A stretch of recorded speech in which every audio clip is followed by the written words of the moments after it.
জ্ঞানের খোঁজে এক রহস্যময় সফর। পবিত্র কোরআনে বর্ণিত হজরত মুসা ও খিজির আলাইহিসসালামের সত্য ঘটনা। বহু বছর আগের কথা। বনি ইসরায়েল সম্প্রদায়ের মাঝে মহান নবী হজরত মুসা আলাইহিসসালাম একদিন এক চমৎকার বক্তব্য দিচ্ছিলেন। তাঁর জ্ঞানগর্ভ কথা শুনে উপস্থিত সবাই মুগ্ধ হয়ে গেল। তখন একজন কৌতূহলী মানুষ দাঁড়িয়ে প্রশ্ন করলেন, হে আল্লাহর নবী, এই পৃথিবীতে এই মুহূর্তে সবচেয়ে জ্ঞানী ব্যক্তি কি? মুসা আলাইহিসসালাম বিনয়ের সাথে নিজের অভিজ্ঞতার আলোকে বললেন, আমি হয়তো সবচেয়ে জ্ঞানী।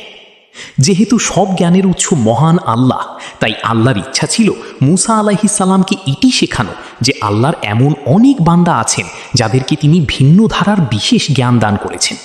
আল্লাহ তাআলা তখনই মুসা আলাইহিসসালামকে ওহির মাধ্যমে জানালেন, হে মুসা, দুই সমুদ্রের মিলনস্থলে আমার এমন এক বান্দা আছেন যিনি তোমার চেয়েও কিছু বিশেষ বিষয়ে বেশি জ্ঞান রাখেন।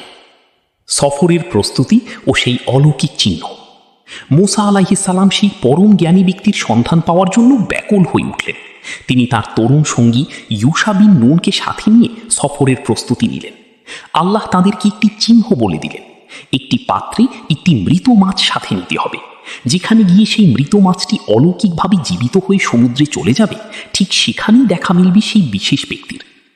তারা হাঁটতে হাঁটতে এক বিশাল পাথরের পাশে এসে একটু বিশ্রাম নিতে বসলেন।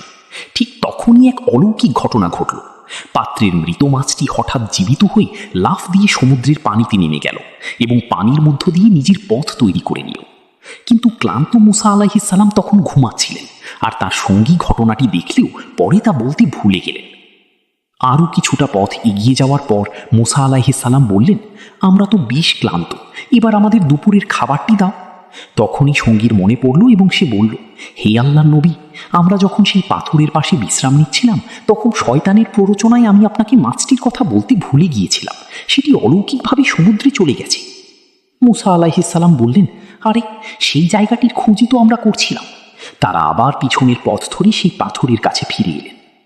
কুরআনের রেফারেন্স।